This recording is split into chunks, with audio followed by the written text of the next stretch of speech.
They didn't knock. They didn't ask. They just took her. One morning, I woke up in the guest room of my parents' house, and my daughter was gone. Her backpack wasn't by the door. Her sketchbook wasn't on the windowsill. No footsteps on the stairs. No whispered good morning. Only silence and the smell of brewed coffee downstairs like it was any other day. That was the moment I knew my family didn't just disagree with how I lived my life. They didn't trust me to raise my own child. But of course, that wasn't the beginning. It started 4 days earlier on the long drive from Oregon to Montana. Juniper. My 13-year-old daughter, though everyone calls her June, was humming softly in the passenger seat, drawing with her favorite mechanical pencil in a worn sketchbook, filled with stars, moons, and spirals. The mountains passed like low, sleeping giants as we headed toward the house I swore I'd never return to. June had begged to go, Grandpa's 70th birthday, a chance to see her cousins, a chance maybe to be part of a normal family gathering. And me, I agreed because sometimes I still wanted to believe that things could change, that if I showed up enough, smiled enough, held my tongue enough, they'd finally see me for who I was. "Do you think it'll snow?" June asked, brushing a loose curl behind her ear. "I want snow on Thanksgiving. I read it's a La Niña year. It might," I said, glancing at her, then back at the road. "Montana doesn't mess around in November." She went back to her sketchbook. Aunt Ilara said she's got some breathing exercises to show me for nervous thoughts. "I guess that's good." I smiled, but it didn't reach my eyes. "Sure," I said. Everyone could use a deep breath now and then. What I didn't say, Ilara doesn't believe in nervous thoughts. She believes in diagnoses. She believes in charts and criteria and behavior that fits boxes. And she's been trying to put me in one since I was 16. My name is Calla Renshaw, 37, artist, wood sculptor, mother, divorced. Labeled the sensitive one in my family, the dramatic one, the one who reads too much into things. I grew up in a household where silence was praised and emotions were suspicious. My sister, Ilara, followed all the rules. She became a doctor, married someone equally prestigious, had twin girls who play cello and never interrupt. And me, I moved to a cabin outside Bend and carved wild things from reclaimed cedar. I raised a daughter who knows constellations better than multiplication tables. I loved quietly lived gently, and for that I've always been treated like a warning sign. We pulled into the driveway around noon. My parents' house looked like it had been lifted from a suburban magazine ad, crisp white trim copper lanterns, perfect pumpkins lining the steps. The wreath on the door had tiny corn husks woven into a ribbon that spelled "Gather, Lorna." My mother stepped outside, wiping her hands on a plaid apron. "There you are," she called. We were starting to wonder. She hugged June first, brushing her hair back and inspecting her like a grandmother with an approval checklist. "Oh, honey, you've grown, and we'll find something better for your hair. A little dry, isn't it?" June smiled weakly. I stepped out of the car, and my mother's smile dimmed half a watt. "Calla," she said. "You look earthy." That was Lorna code for unpolished. It was the same tone she used when I wore flannel to Thanksgiving in 2016 and when I brought my homemade cranberry sauce instead of the kind people actually eat. Inside the house smelled like cinnamon and guilt. My father, Gareth, was in his usual recliner watching muted football, a tumbler of something amber in hand. He nodded in my direction but didn't get up. I wasn't offended. That was how he greeted everyone who didn't bring scotch or sports stats. June ran off to the kitchen to help my aunt with cookie prep, leaving me standing in the foyer holding both our coats. Before I could set them down, the front door opened again. Ilara breezed in like a cold wind behind a warm smile. "Calla," she said, her voice perfectly level. "You made it." I nodded. We did. Ilara didn't offer a hug. She handed June a glossy paper bag instead. "For you?" she said. Mind-mapping journals and color-coded pens. Good for processing thoughts. Especially if you're overwhelmed. June beamed. "Thanks, Aunt Ilara." I said nothing. At dinner that night, June mentioned her science fair project building a scale model of the solar system from driftwood and resin. My dad looked unimpressed. "Practical skills are good," he said, but maybe she should try something a bit more academic this year. She's combining astrophysics with sculpture, I said. He blinked. Right. Well, long as she doesn't end up selling candles at farmers markets. Lorna laughed. Alara sipped her wine. Later in the den, June sat with Alara while she guided her through a calm body, calm mind-breathing script. The candles were lit. A sound machine played soft waves. Alara spoke in that measured tone that always made me feel like I was failing a test I didn't know I was taking. I stood in the doorway, watching them. June looked so relaxed, so trusting, and all I could think was this is how it starts. When June came upstairs for bed, she looked at me with curious eyes. Mom, she asked, toothbrush still in hand, do you ever feel stuck in your feelings? Sometimes, I said carefully. Why, Aunt Alara says lots of people carry sadness like a fog and don't even realize it. That it shows up in how they move or talk or eat. I tucked a strand of hair behind her ear. Do I seem foggy to you? She frowned, unsure. Not to me, but maybe you don't notice it yourself. I kissed her forehead. Sweetheart, I feel lots of things, but none of them change how much I love you or how safe you are with me. Okay.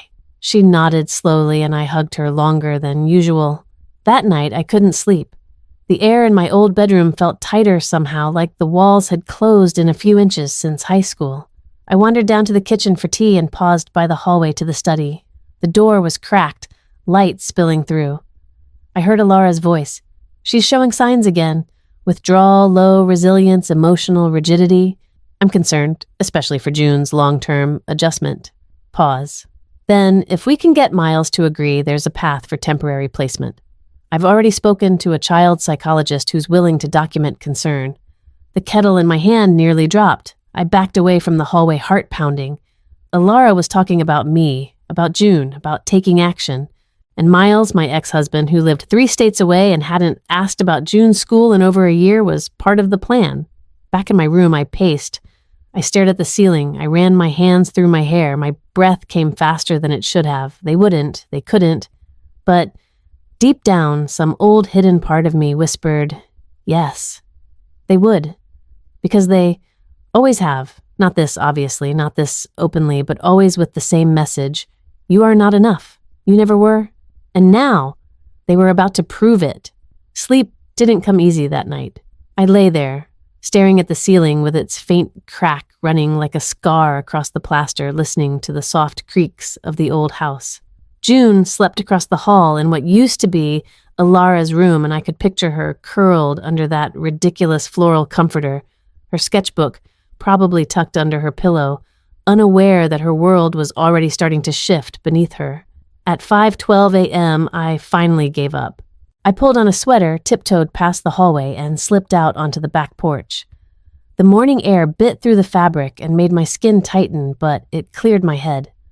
Montana skies always looked honest at sunrise, too wide for lies too big to be small-minded. I sat on the wooden step, wrapped my arms around my knees, and tried to steady my thoughts. They wouldn't actually try to take her. Would they? Alara's voice from the night before echoed in my ears. Withdrawal, low resilience, emotional rigidity. The words didn't even sound like me. They sounded like a case file. And that's what scared me most. She wasn't talking to me. She was talking about me. And in my family, once they start talking about you, decisions are already being made. By the time the sun burned through the clouds, I had already made my decision we would leave after breakfast. No drama, no accusations, just a quiet exit. The car was still packed. All I had to do was smile, hug politely, and drive away before the net tightened around us. But the morning didn't go as planned. I came back inside to find June in the kitchen laughing with my mom over something silly. She looked happy, genuinely, effortlessly happy. And for a second, I hesitated. Then Alara walked in, already dressed in dark jeans and a slate gray turtleneck, holding a tablet under one arm. Her face was fresh alert, scrubbed of any trace of the conversation I overheard. "Morning," she said to no one in particular. "Morning," I replied more out of instinct than warmth. She poured herself a black coffee and turned to June. "Sleep okay?" "Yeah," June said brightly. That mattress is way comfier than mine. And I didn't even have weird dreams. Good, Alara said with a nod. You need good rest, especially when your brain is still in developmental transition. June blinked. What kind of transition adolescence? It's a neurological recalibration. Lots of emotion-low impulse control, but also a huge opportunity for resilience training. I cleared my throat. Maybe let her finish her toast before we rewire her brain. Ilara smiled without looking at me.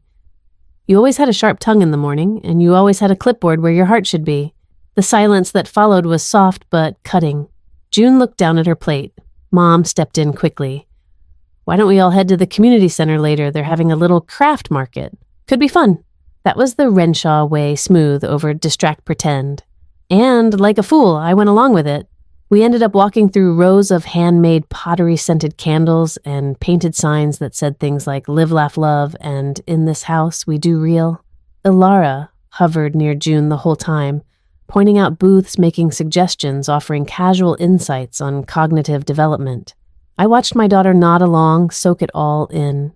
Not because she didn't trust me, but because she didn't know she had to. At one point, June wandered off to examine a display of gemstone bracelets. I stayed back.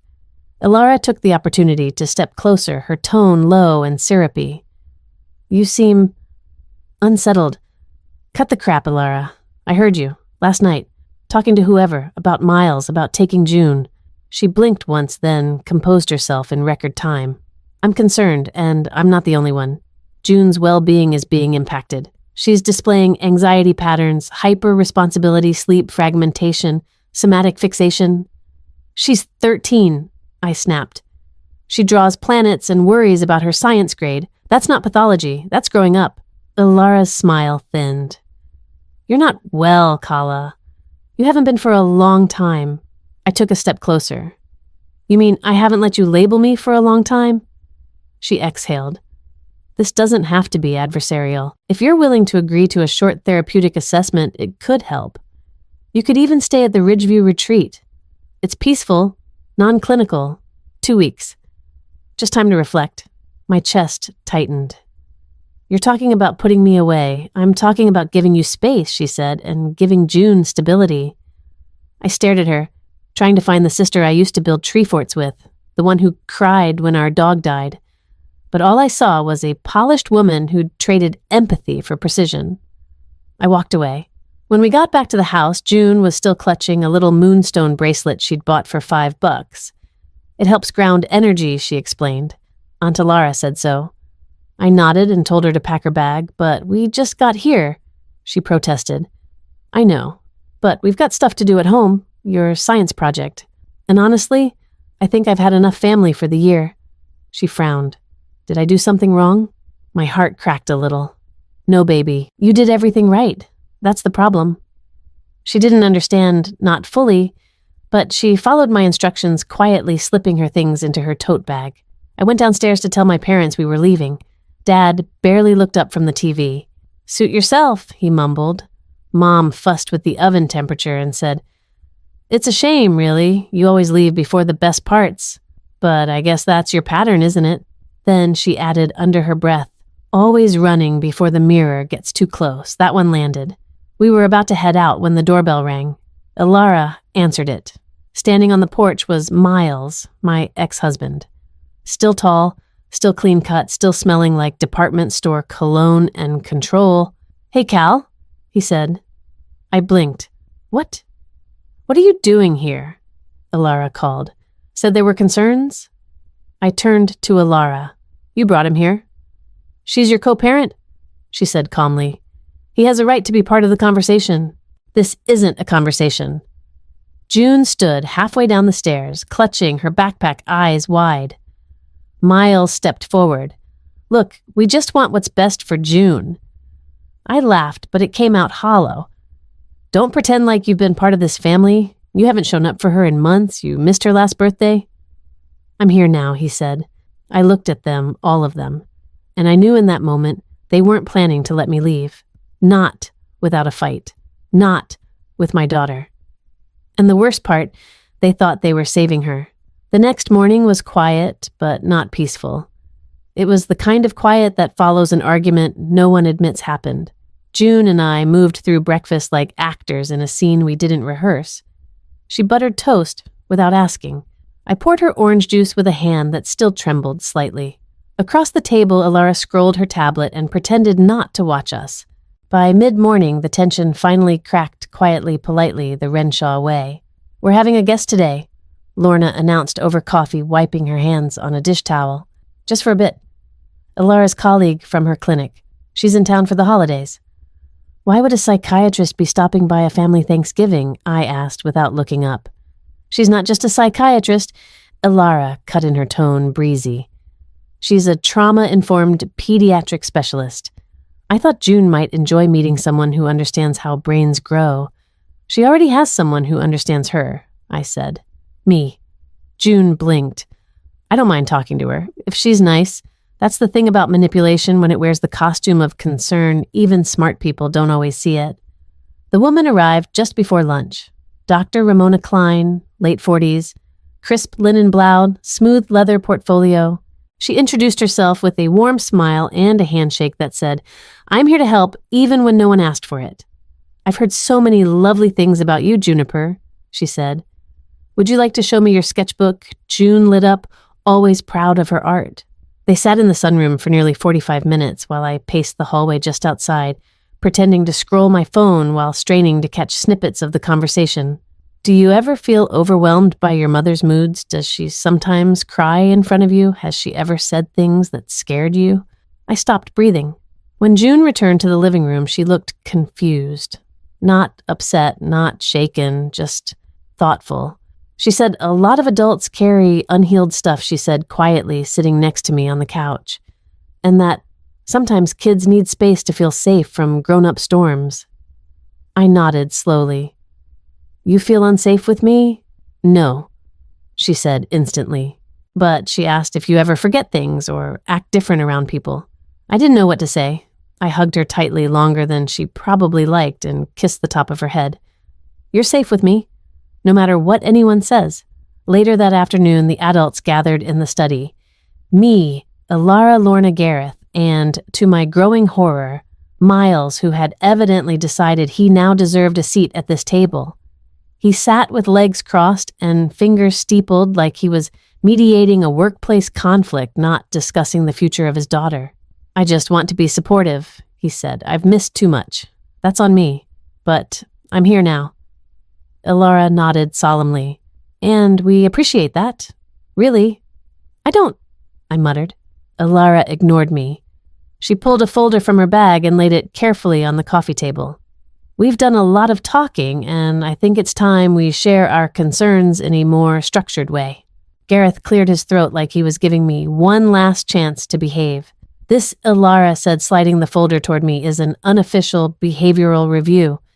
It's not a formal diagnosis yet, but it compiles observations from family members, Dr. Klein's notes, and my own professional perspective." "I didn't touch it," she continued.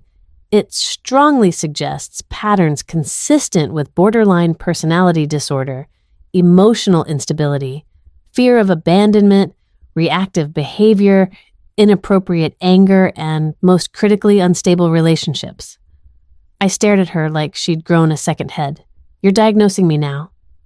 "No," she said gently, "but we're recommending that you engage in an official evaluation, and until then, don't worry, we've already arranged for June to stay with me, just temporarily, while you get the help you need." There it was, the ambush, delivered with tea and clinical detachment. I stood up slowly, trying to keep my voice from breaking. "No, absolutely not. You're not taking my daughter based on a pile of speculation and some backyard analysis." Miles chimed in. "Kala, let's not make this worse than it is."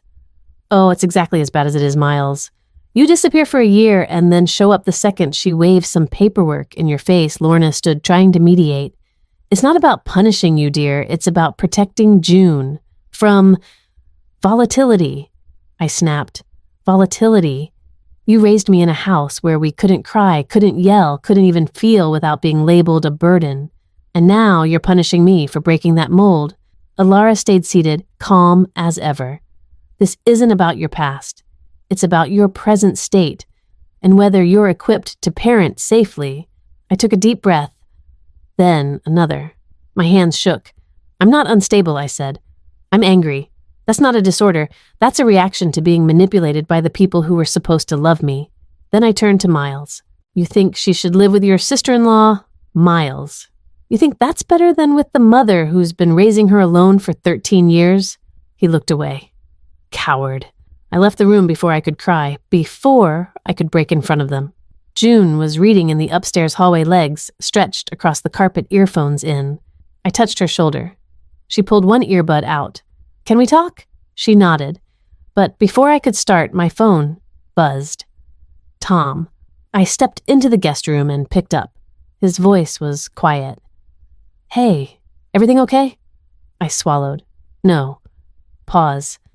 I think they're planning something behind my back. Tell me what's going on, he said. So I did. Every piece of it.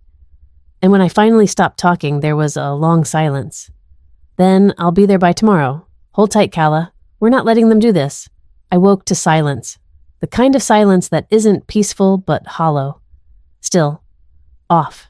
The sun filtered weakly through the gauzy curtains of the guest room, casting pale stripes across the bedspread. My first instinct was to check my phone. 7:23 a.m., a message from Tom leaving now. ETA 9 hours. Hang in there. I smiled faintly, then glanced at the hallway, expecting to hear June brushing her teeth or humming from behind her door. Nothing. I slipped out of bed, threw on a cardigan, and crossed the hall. The door to her room was slightly ajar. Empty. The blankets were folded. Her sketchbook was gone from the windowsill. The tote bag that had leaned against the wall last night, also gone. Panic took root like a sudden drop in temperature. I hurried downstairs. The kitchen smelled like toast and cinnamon. My mother stood by the stove stirring something in a saucepan, calm as always. Where's June? I asked. She didn't look up. She's with Alara. I blinked. She left without waking me. She didn't want to disturb you. I stepped closer. Where exactly is she? She's safe, Lorna said evenly. That's what matters. Something inside me fractured. You sent her away while I was asleep. She wasn't sent, she replied, finally turning to face me. She went. Willingly. We all agreed it was best. The air left my lungs. We? Who's we? And then behind me, a voice I'd grown to dread. She needed space, Alara said, stepping into the room like she hadn't just kidnapped my child. Time to process. Dr. Klein offered to do some cognitive exercises with her. She's with professionals, Calla. She's not in danger. Where is she? Alara's mouth twitched, like she couldn't decide between smug and sympathetic. She's at the Ridgeview Wellness Center, just for the weekend. I froze. You took my daughter to a treatment facility. She's not being treated, Alara replied. She's visiting, learning. Think of it like a retreat. Without my consent, that's not entirely accurate. And then I heard the front door creaking open. Footsteps. Miles. He appeared behind me, hands shoved in the pockets of his Patagonia jacket, guilt smeared across his face like dirt he couldn't wash off. I signed the paperwork, he said quietly. I stared at him. What paperwork? He pulled out a folded document from his coat. Emergency custody arrangement. Temporary 72 hours, just to stabilize the situation. My pulse roared in my ears. You had no legal right to do this behind my back. Alara's notes, the preliminary report. Dr. Klein's concern, it was enough to raise flags, he said. I did what I thought was responsible. You haven't done anything responsible since you left us, I shot back. Alara said Alara isn't her mother. Lorna stepped between us like a referee. Calla yelling isn't helping. I turned on her. Don't tell me how to feel right now. You conspired to remove my daughter. You went behind my back and stole her. No one stole anyone, Alara said. You're being irrational. Irrational? I laughed, sharp, loud, wild. You're gaslighting me in real time and calling me unstable. Miles shifted uncomfortably. It's just 3 days. You have no idea what you've done, I said. Stepping back, voice cracking. You've broken something that won't be easy to fix. Alara folded her arms.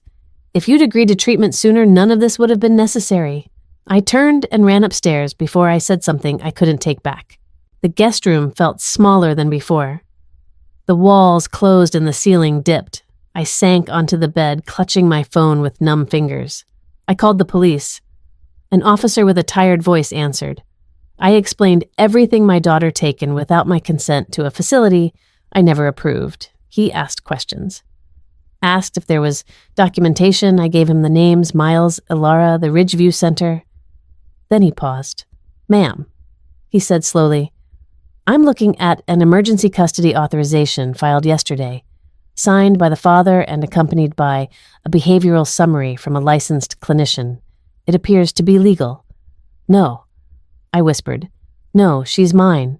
She lives with me. I have custody temporary overrides like this can happen in urgent situations. You'll need to go through family court to contest it. I'm sorry. He hung up. I didn't move, didn't scream, didn't cry. I just sat there, silent, hollow, like the moment hadn't caught up to my body yet. They'd taken her.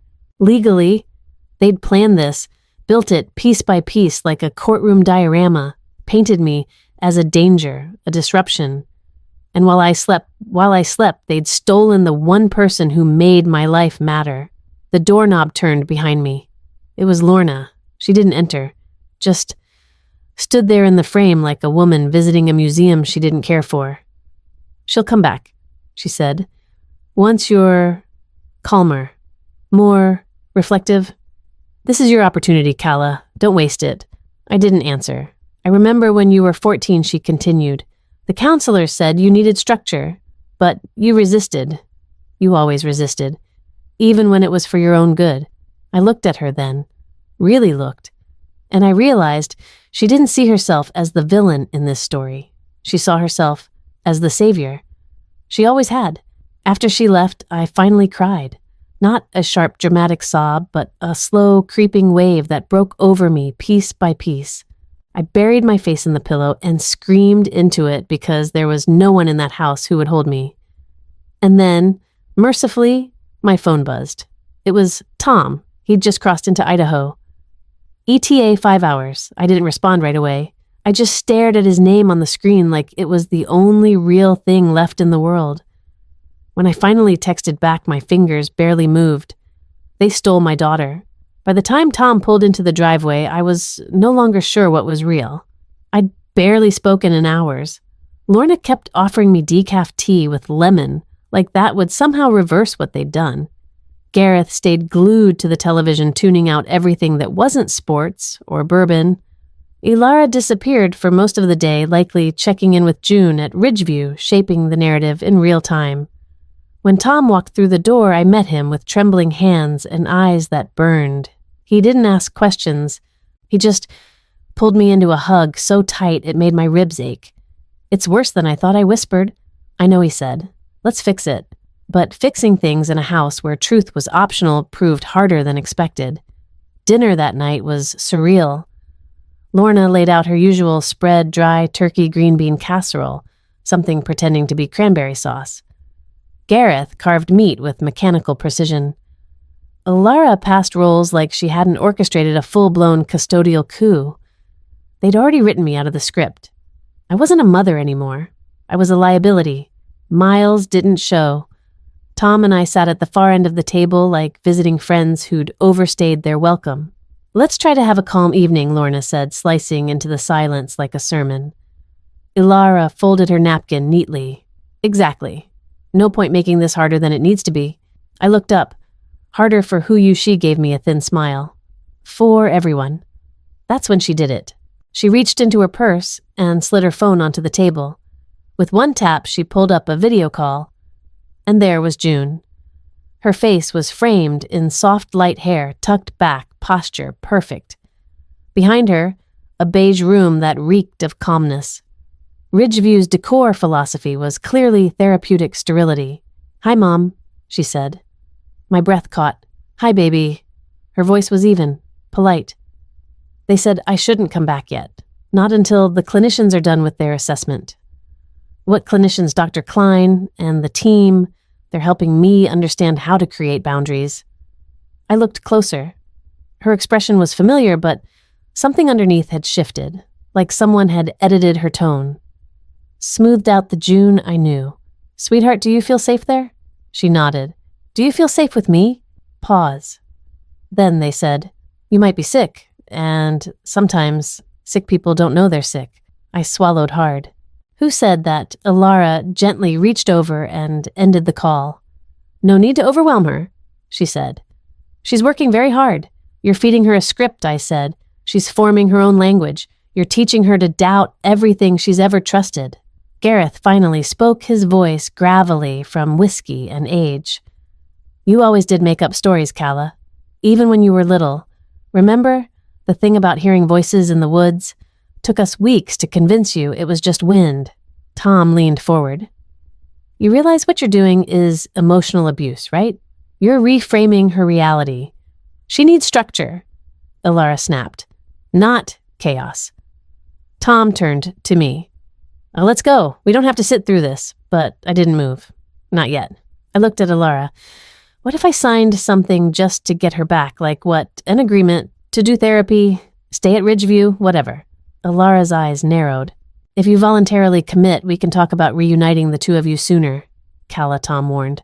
But I was already thinking about it, already imagining June sleeping alone, thinking I abandoned her. If it meant being with her, maybe no. Something stopped me. A voice, not Alara's, not my mother's, my own. This is what they want.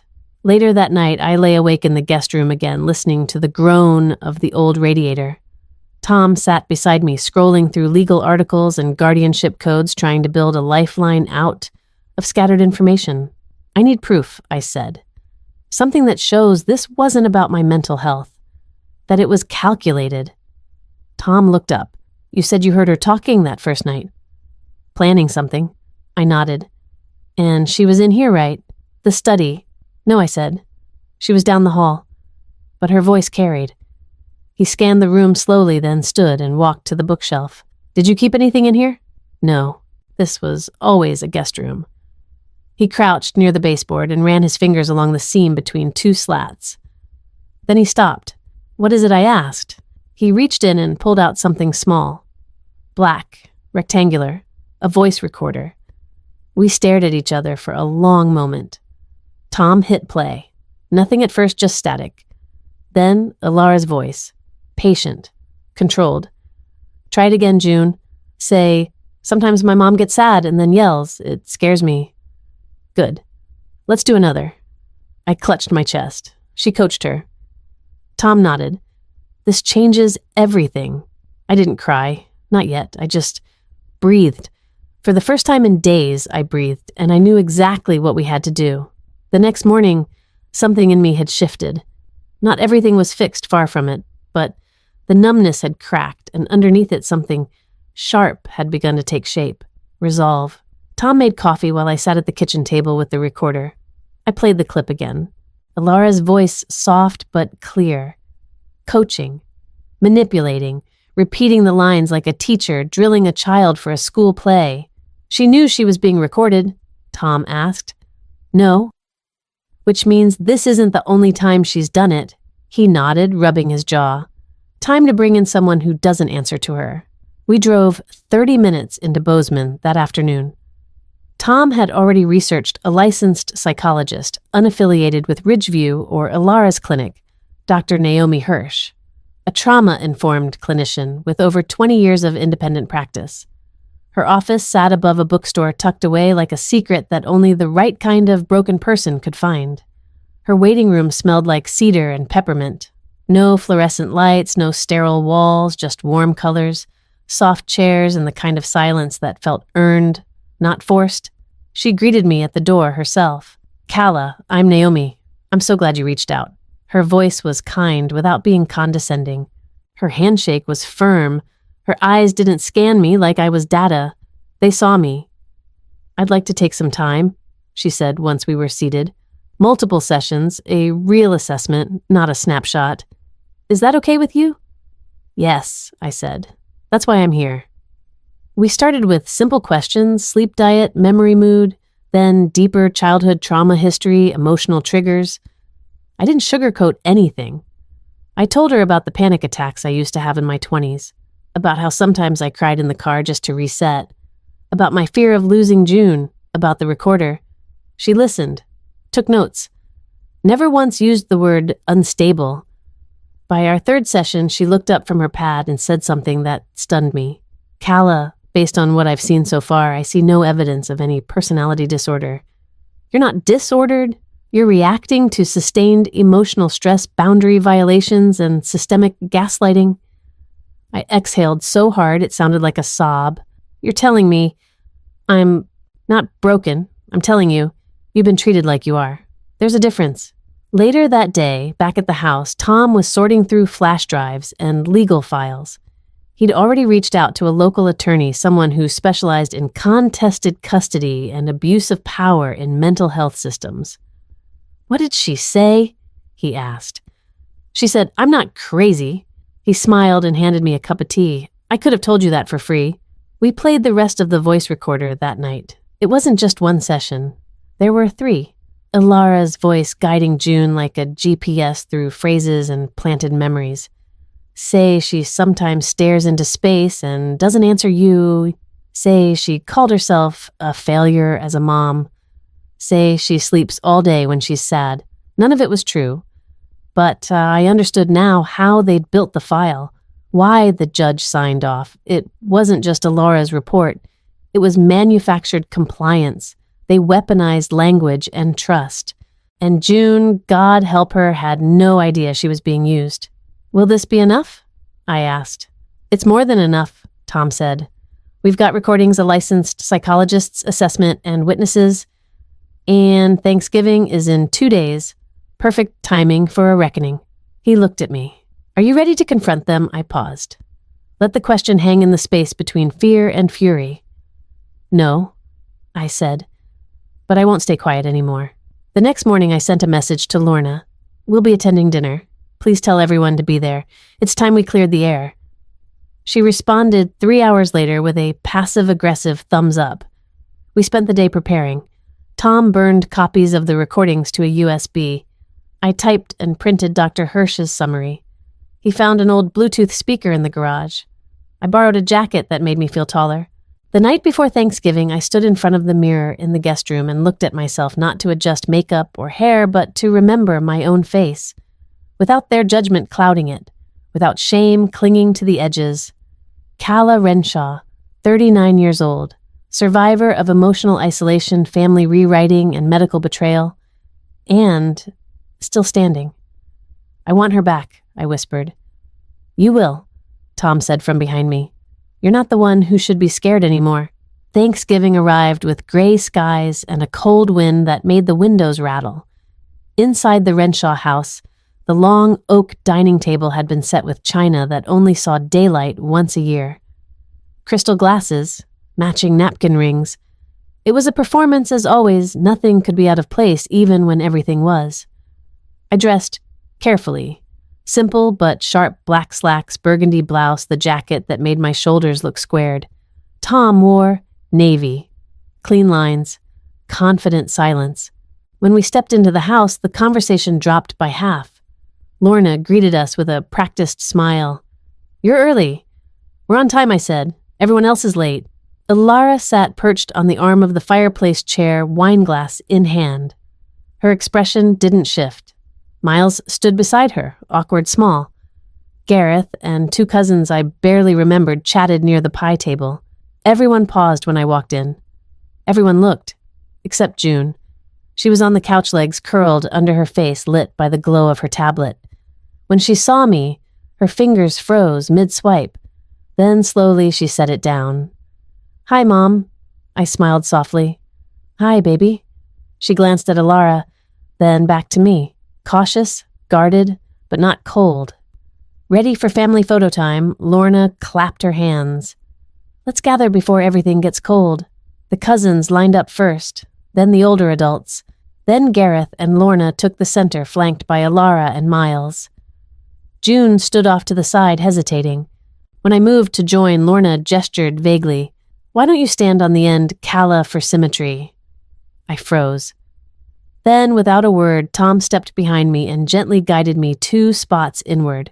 Not the center, but not invisible either. He stood beside me, hand brushing mine. A quiet reminder. You are here. You belong. The camera clicked. Dinner began. For a while it was predictable. Lorna made her usual speech about gratitude.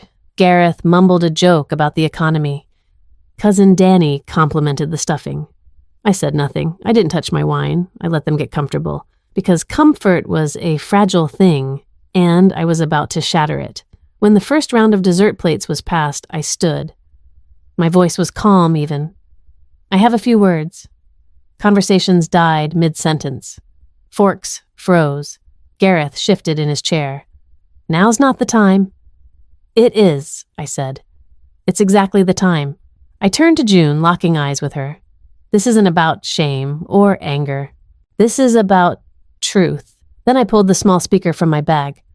Clicked play. Ilara's voice filled the room. Say she sometimes stares into space and doesn't answer you. Say she called herself a failure as a mom. Good, June. That's perfect. The room froze. Someone dropped a fork. June's face drained of color. What? What is that? Lorna's voice cracked. It's a recording, I said. From the guest room. Ilara left it behind by accident. That's unethical, Ilara snapped. You can't record people without consent. You mean like coercing a child into testifying against her mother? Silence. I stepped forward, laying a folder on the table. And this is from Dr. Naomi Hirsch, a licensed independent psychologist. 3 full sessions. Her professional assessment, no mental illness, no instability, no diagnosis, just a mother reacting to trauma and manipulation. Miles stood abruptly. Calla, maybe we should talk in private? No, I said. We've done private. That's where lies live. This happens here. June's lip trembled. You're not sick. I looked at her, heart cracking. No, baby, I never was. Ilara tried to rise, but Tom blocked her with nothing more than a look. You manipulated her, I said, staring directly at her. You used your credentials to build a false case. You stole my daughter with paperwork and whispers. You knew exactly what you were doing. Ilara's mask finally cracked. She's impressionable. She needed structure. You were spiraling. I was grieving. I was exhausted. I was human, and instead of helping you, decided to erase me. Lorna buried her face in her napkin. Gareth just stared ashen. I turned to the entire table. You didn't take my daughter because I was unwell. You took her because I was inconvenient, and I looked at Lorna. You let it happen. Again. Just like when I was 14. When you shipped me off instead of asking me why I was screaming in my sleep. No one spoke. I turned to June. I'm sorry you were caught in this. I'm sorry I wasn't louder sooner, but now you know the truth. You get to decide what you believe. June blinked rapidly, then stood, walked toward me slowly. Everyone held their breath. She took my hand. I want to come home. I couldn't speak. I just pulled her close arms, wrapping around her like I was reclaiming something I thought was gone forever. Ilara slumped in her chair, stunned. Lorna stared at the centerpiece. Gareth picked up his glass but didn't drink. I turned to Tom. He nodded. It was time. We walked out together. Me, my daughter, the man who stood by me, and behind us, silence. The drive back was quiet. June sat in the passenger seat, hugging a pillow from Lorna's couch like it was a safety vest. Her eyes stayed fixed on the snowy fields rolling past the window, but every now and then she'd glance at me. Just for a second. Like she was checking that I was still real. I didn't push. I let the silence breathe. When we pulled up to the small rental cabin Tom had booked just outside Livingston, June followed me inside without a word. She didn't ask where her things were. She didn't ask what came next. She just looked around the living room, then finally whispered, "It smells like cedar." That night, she curled up on the couch beside me with a blanket over her knees. We watched an old animated movie we used to love when she was 5. At one point, a joke made her laugh just once, and I bit my lip so hard not to cry I tasted blood. We were back together, but there was still a wall between us. The next morning, I made pancakes. June barely touched hers. "Are you okay?" I asked gently. She shrugged. I don't know. I feel like I should be. You don't have to be anything yet. She looked up. Why didn't you tell me they sent you away when you were my age? I blinked. Who told you that? Alara did. She said you had episodes when you were 14 and your parents had no choice. I set my fork down. No one's ever asked me what really happened. Not then. Not now. I'm asking, she said, voice quiet. So I told her about the night terrors, the panic attacks that started after a neighbor hurt me when I was 13, about how I tried to tell someone but wasn't believed, about how my mother said I was being dramatic, how they sent me to Stonebridge, a so-called behavioral camp in Oregon, where they shaved my head and made me sleep on a plastic mat in the dark. I came back different, I said. Not better. Just quieter. More obedient. That's what they wanted. June was crying. I didn't want you to see me as broken, I added. I didn't want you to inherit my shame. She wiped her eyes. I wish you'd told me sooner. I know I said. I should have. She came around the table and hugged me. This time, it wasn't tentative. It was home. That evening, as the wind picked up outside, my phone buzzed. It was a message. From Alara. Do you hate me? I stared at it for a long time. Let the weight of it settle into the pit of my stomach. My thumb hovered over the screen. Part of me wanted to unload every hurt she'd ever caused, but I didn't. Instead, I typed, I don't hate you. I just see you clearly now. I set the phone down. June and I made popcorn. Tom came back from the store with cocoa and a chessboard. The three of us sat cross-legged on the rug, letting warmth and light replace the cold that had followed us for weeks. June looked up mid-game. Are we okay now? I reached across the board and gently moved her pawn. We're better than okay, I said. We're finally free to figure it out together. Outside, snow began to fall. Inside, we started over. June was quiet for the first few days. Not withdrawn, just thoughtful. Like she was trying to rearrange the furniture in her heart after everything had been knocked over. I didn't rush her. One afternoon, I found her in the spare room with a black marker sheets of construction paper and a roll of painter's tape. She'd cleared a section of wall above the bed and was sketching wide circles, each labeled with neat handwriting. Mercury, Venus, Earth. Solar system, I asked, leaning on the doorframe. She nodded, not looking up. I'm putting things back in orbit.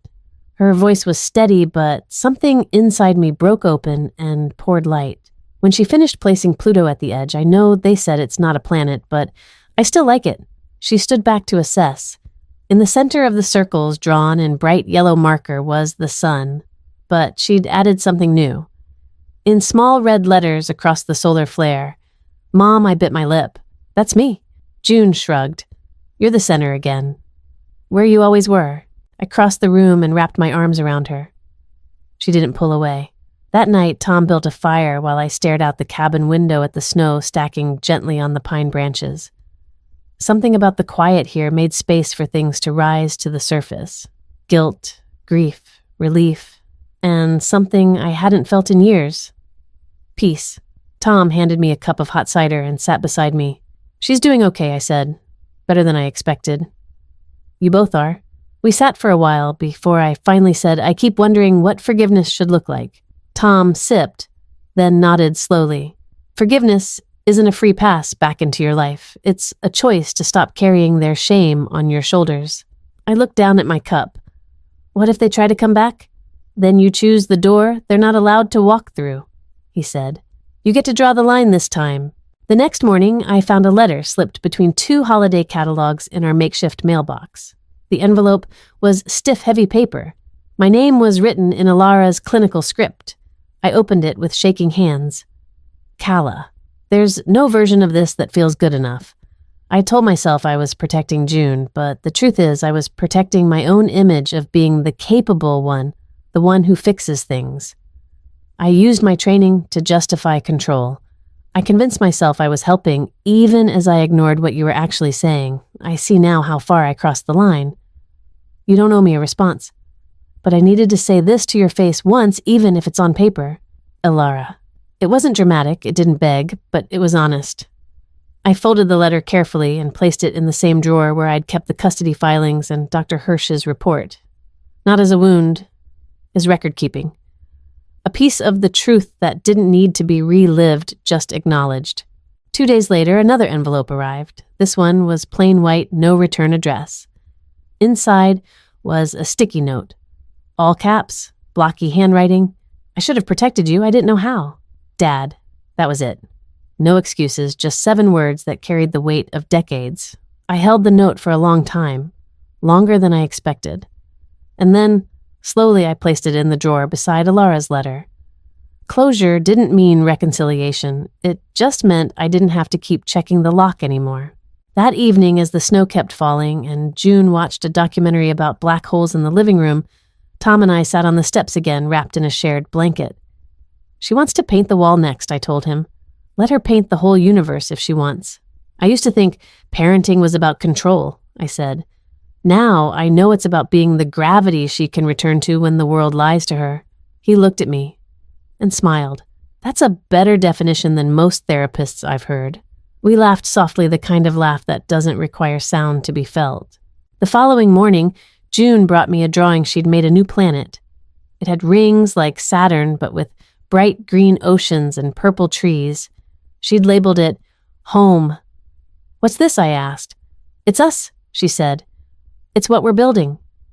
In that moment, I knew we were ready for something new, not just healing, but reinventing. Thanksgiving was coming. But this year, we wouldn't return to anyone else's table. We'd set our own. We didn't pack china. We didn't bake a turkey or stuff a casserole dish with family expectations. We just filled a single duffel bag with what we needed: warm socks, instant cocoa, a tin of cookies, a lighter, and a metal bowl. Thanksgiving this time wasn't about presentation. It was about freedom. The cabin Tom found was smaller than the last, just one room and a loft, but it had a fireplace and a back deck that faced the forest. No neighbors for miles, just snow trees and sky. June helped stack firewood while Tom lit kindling in the small pit we'd dug the day before. You sure this is safe? She asked, holding up the lighter with both hands like a sacred object. As long as we don't burn the forest down, I said. She gave a solemn nod and handed it to Tom, who knelt down, sparked it, and lit the dry twigs. The fire caught slowly crackling to life with a confidence I envied. We sat in a circle around it, each of us holding a stack of small, handwritten slips of paper. June's had stars doodled in the corners. Tom's were neatly folded. Mine were creased from being rewritten too many times. The first part of our new tradition was simple: the gratitude fire. June went first. She held up her first paper. This one says, "The voice I almost lost." She dropped it into the flames. The paper curled into black ash, then vanished. Tom followed. Mine says, "Control I mistook for love," then me. This one's hard. It says, "Fear that pretending would keep me safe." We went on like that for a while. June added, blaming myself for being confused. Tom, thinking I had to fix everything for everyone. Me, letting silence speak for me. Each note a tiny funeral, each flame a release. Eventually the stack ran out. The fire settled into glowing embers. That's when June reached into her coat pocket and pulled out a final paper folded into a triangle. "This one's different," she said. "It's not something I want to let go of. It's something I want to remember." She held it up and read aloud. "I was never the problem. I was just the one who noticed something was wrong." I closed my eyes, and when I opened them, I saw the stars reflected in hers. Later, we went inside. Tom made hot cocoa, loading it with whipped cream, and June found a beat-up board game in a drawer under the loft stairs. We played by firelight, losing track of time and score. At some point, June leaned into me on the couch. "Do you think they'll ever really change?" she asked. I didn't answer right away. "I think they're trying," I said finally. "But it doesn't mean we have to go back. Forgiveness isn't a bridge we always have to walk across. Sometimes it's just a fence we stop leaning on." She nodded like she understood, then added, "I still miss them sometimes, but I don't want to be part of their house if I have to leave myself at the door." That stayed with me. So did the look in her eyes, not hardened, not angry, just clear. The next morning we walked through the woods behind the cabin. The snow had crusted over in the night, crunching softly under our boots. Tom carried a thermos. June pointed out rabbit tracks. I just breathed deep, slow, grateful. When we reached a clearing, June looked up at the wide, open sky. "It feels bigger here," she whispered. "It is," I said. "There's nothing pressing down on us." She smiled and reached for my hand. I held it. In that moment, I realized something simple and profound. We hadn't just survived what happened. We had reclaimed our story. We weren't just mother and daughter anymore. We were survivors, builders, keepers of truth. That night, as Tom slept and June dozed beside the fireplace, I stepped out onto the porch. The sky was velvet black and studded with stars. And I thought about all the people out there like us. People who've been called difficult, dramatic, unstable when really they were just alert, aware, awake to the cracks no one else wanted to see. So, if that's you, here's what I'll leave you with. A final truth whispered like smoke into the sky. If your family says you're the problem every time you speak truth, maybe the problem isn't you. Maybe you're just the first one brave enough to name it. And sometimes the most loving thing you can do is walk away.